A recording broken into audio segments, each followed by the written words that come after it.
Good morning friends. I hope आप सब अच्छे होंगे। आपका स्वागत है आपके अपने YouTube channel current affairs for exam में। चलिए आज दिनांक 21/8/2024 की प्रश्नावली शुरू करते हैं। हाल ही में टाटा ने निम्नलिखित में से किस राज्य में सेमीकंडक्टर विनिर्माण संयंत्र स्थापित करने की घोषणा की है? असम, गुजरात, महाराष्ट्र, केरल।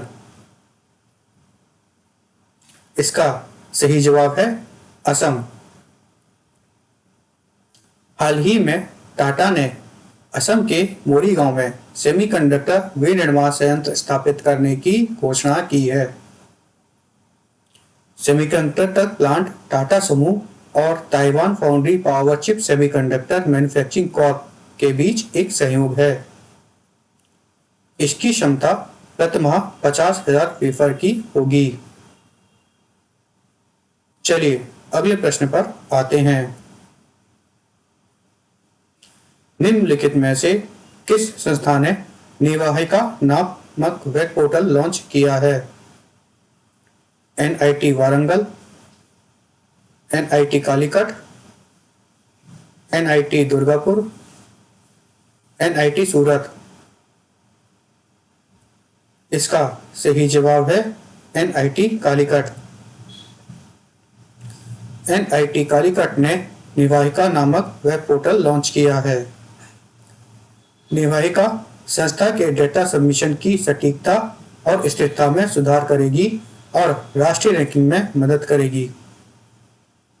निवाहिका एक उपकरण है जो NITC अर्थात NIT कालीकट के विभिन्न विभागों और अनुसंधान केंद्रों में डेटा को अधिक प्रभावी ढंग से एकत्र करने, व्यवस्थित करने और रिपोर्ट करने में मदद करता है। चलिए अगले प्रश्न पर आते हैं। भारत में हर साल अक्षय ऊर्जा दिवस कब मनाया जाता है? 17 अगस्त, 18 अगस्त, 19 अगस्त, 30 अगस्त।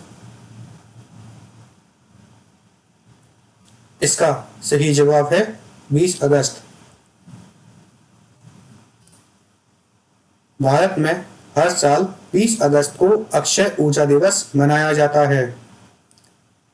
अक्षय ऊर्जा दिवस नवकरणीय ऊर्जा स्रोतों के महत्व को रेखांकित करने और इसे आगे बढ़ाने में भारत द्वारा की गई प्रगति को उजागर करने के लिए मनाया जाता है। इसे 2004 में नवीन और नवकरणीय ऊर्जा मंत्रालय द्वारा लॉन्च किया गया था। मैं इसको अंग्रेजी में रिपीट करता हूं। It was launched in 2004 by the Ministry of New and Renewable Energy। चलिए अगले प्रश्न पर आते हैं।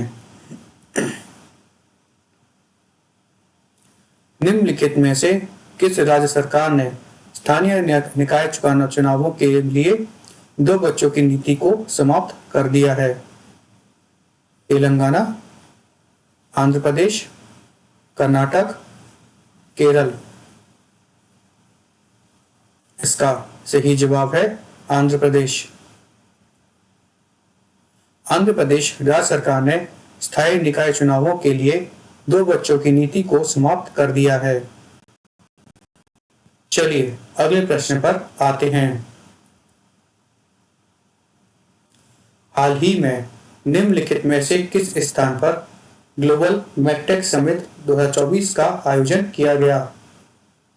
मुंबई, जयपुर, लखनऊ, नई Delhi.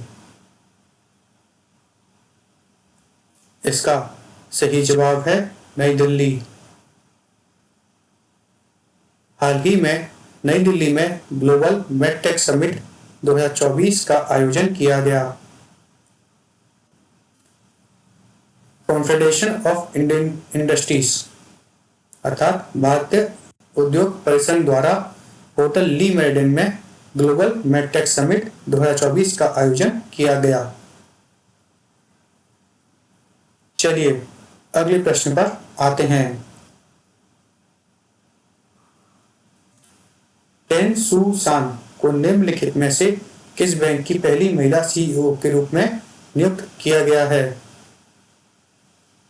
DBS bank, Deutsche bank, HSBC bank, Citi bank बरहड़। इसका सही जवाब है एचएसबीसी बैंक। टेन शू शान को एचएसबीसी बैंक की पहली महिला सीईओ नियुक्त किया गया है। वह पीयूष गुप्ता का स्थान लेंगी। चलिए अगले प्रश्न पर आते हैं।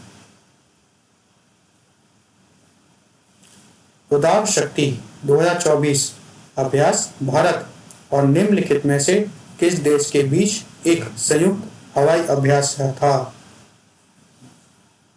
Malaysia, Indonesia, Laos, Cambodia. इसका सही जवाब है मलेशिया। उदार शक्ति 2024 अभ्यास भारत और मलेशिया के बीच एक संयुक्त हवाई अभ्यास है। इस अभ्यास की मेजबानी RMAF अर्थात रॉयल मलेशियन एयरफोर्स ने मलेशिया के क्वांतन स्थित अपने बेस पर की थी। चलिए अगले प्रश्न पर आते हैं। हाल ही में के कैलाशनाथन को किस केंद्र शासित प्रदेश का उपराज्यपाल नियुक्त किया गया है? लक्षद्वीप, लद्दाख, पुडुचेरी, चंडीगढ़।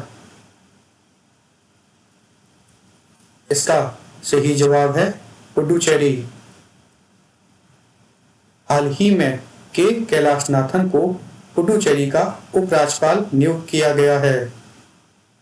कार्यवाहक मुख्य न्यायाधीश डी कृष्ण कुमार ने उक्त राज्यपाल की शपथ दिलाई।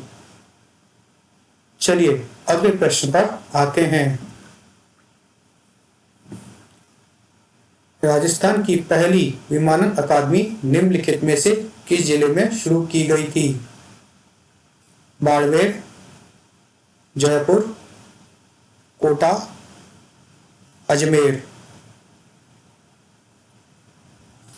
इसका सही जवाब है अजमेर। राजस्थान की पहली विमानन अकादमी अजमेर जिले के किशनगढ़ में शुरू की गई। चलिए अगले प्रश्न पर आते हैं।